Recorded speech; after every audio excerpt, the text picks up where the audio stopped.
But I truly thought for the first time in my life, I worked so hard at something. I was so good at something. Everybody acknowledged that I was, that they couldn't fire me, that they wouldn't fire me.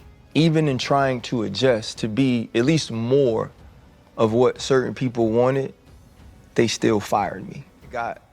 Gotten some heads up. I mean, summer ago, Stephen A. sat with me, took me to lunch in Los Angeles. And he told me, he said, you know, there's a particular executive that doesn't like you. Now, let me be honest. I had been hearing this for years, right? It had gotten to me so many times. And so having that dinner or that lunch with Stephen A. was just confirmation of it. He's like, you need to go set a meeting. But so many times, and this kid, you know, from the West Bank, is like so accepted in New Orleans now. Like, I wouldn't change that, you know, never. You know, like,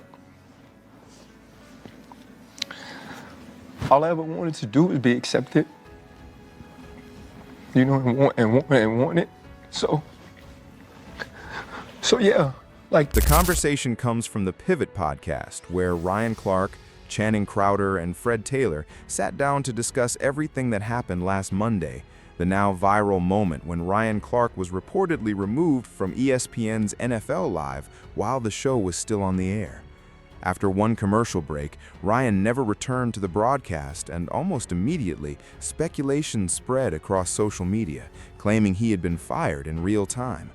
Between his sudden disappearance and the flood of online reports, the story exploded almost instantly, leaving people trying to figure out what had actually happened and why there was no explanation during the show itself.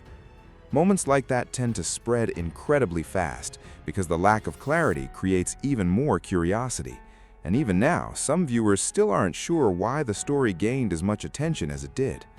I've already covered this situation once, and after posting that video, I received a lot of feedback about my opinion on Ryan becoming emotional during the interview. So before I continue, I want to make one thing clear. The Pivot podcast is an independent platform. It isn't connected to ESPN.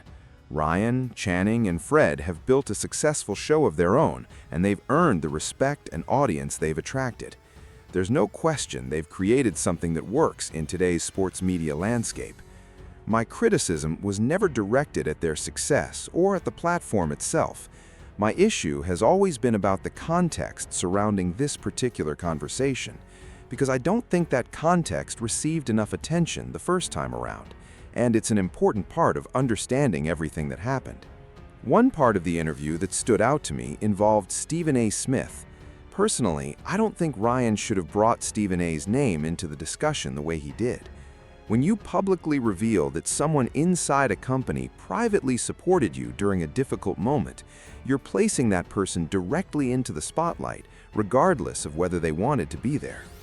I briefly mentioned this in my original video, but I expanded on it during a live stream afterward because I knew fewer people would probably see it there, and I wanted to explain my full reasoning instead of reducing it to a headline. According to Ryan's account, Stephen A. reached out to him privately during an earlier challenging period and essentially told him that if things ever fell apart at ESPN, he already had a 2-day spot available for Ryan on First Take to talk football. If that's how the conversation happened, it's a meaningful gesture from someone in a position to help a colleague. At the same time, making that private conversation public creates a difficult situation for Stephen A., especially since he's openly described himself as someone who places a high priority on representing and protecting his employer. He's referred to himself as a company man on multiple occasions. I've disagreed with plenty of Stephen A.'s opinions over the years, and that's completely separate from this discussion. Looking at this situation on its own, though, it appears he was trying to support someone behind the scenes, and I don't think that private exchange needed to become public. Now let's talk about the emotional side of the interview, because that's where most of the disagreement came from after my first video. Some people argued Ryan wasn't emotional because of ESPN itself, or because of losing the position. That's a fair opinion to have, but realistically, the entire interview existed because of what had happened with ESPN.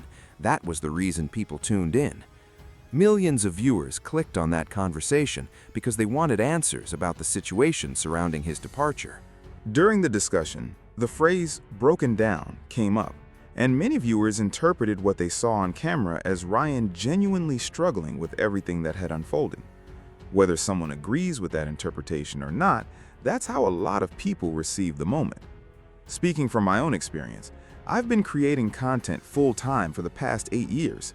Since 2018, I've recorded hundreds of interviews, hosted countless live streams, and produced thousands of videos. One thing I've learned during that time is that nothing reaches the audience by accident. Before something is published, there's always a decision about what stays in the final edit and what doesn't. Every creator makes those choices. That's why I believe leaving that emotional moment in the finished interview communicated something specific to viewers. Whether that was intentional or not, it gave the impression that the situation had genuinely affected Ryan on a personal level. That's simply how I interpreted it, and judging by many of the reactions online, plenty of other people came away with the same impression. To be fair, Ryan Clark has put together a remarkable career. He spent 13 seasons in the NFL and then another 11 years at ESPN. That's an impressive resume by any measure. And yes, based on everything that's been reported, the way the situation unfolded appeared harsh and, from a personal standpoint, difficult to experience. But the reality is that large corporations often operate that way. Ryan himself acknowledged during the interview that ESPN is a private company, which means the network ultimately decides the direction of its programming, the people who appear on it, and the business decisions that shape its future. No matter how accomplished or respected an employee may be, those final decisions belong to management. Anyone can disagree with those choices or publicly express disappointment, but in the end, the company has the authority to make them. That's simply how businesses of that size function. Was everything planned behind the scenes ahead of time? It's certainly possible, and maybe even probable, but decisions like these are rarely based on one factor alone. Companies constantly evaluate ratings, audience engagement, financial performance, and internal priorities. If someone is consistently delivering exceptional value, organizations often look for ways to keep that person despite disagreements or challenges. That doesn't take away from Ryan's talent or the work he contributed during more than a decade at ESPN. However, if leadership eventually decides that a different direction better fits the company's goals, they have the ability to make that change. That's not a reflection of someone's worth as a professional. It's simply the reality of working within a large corporation where no position is guaranteed forever. Where I see things a little differently is what came after.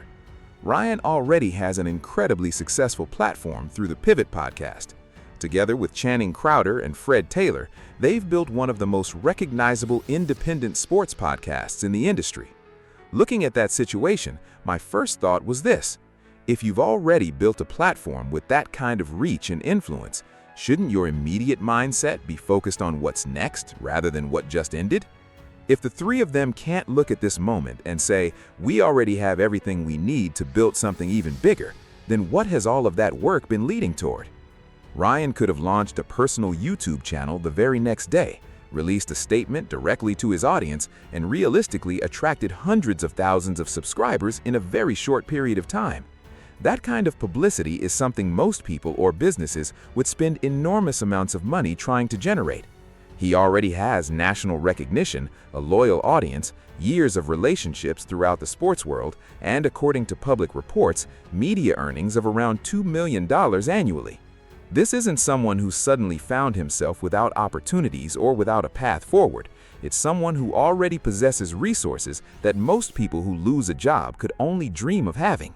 Relationships with executives, athletes, entertainers, media personalities, and business leaders that have been built over decades. That's why my reaction to seeing him become emotional wasn't about suggesting he wasn't entitled to those feelings.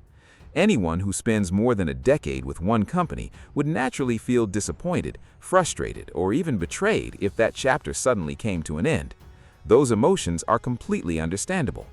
The distinction I was making is between experiencing those emotions privately with trusted friends and family versus sharing that vulnerable moment with millions of viewers online.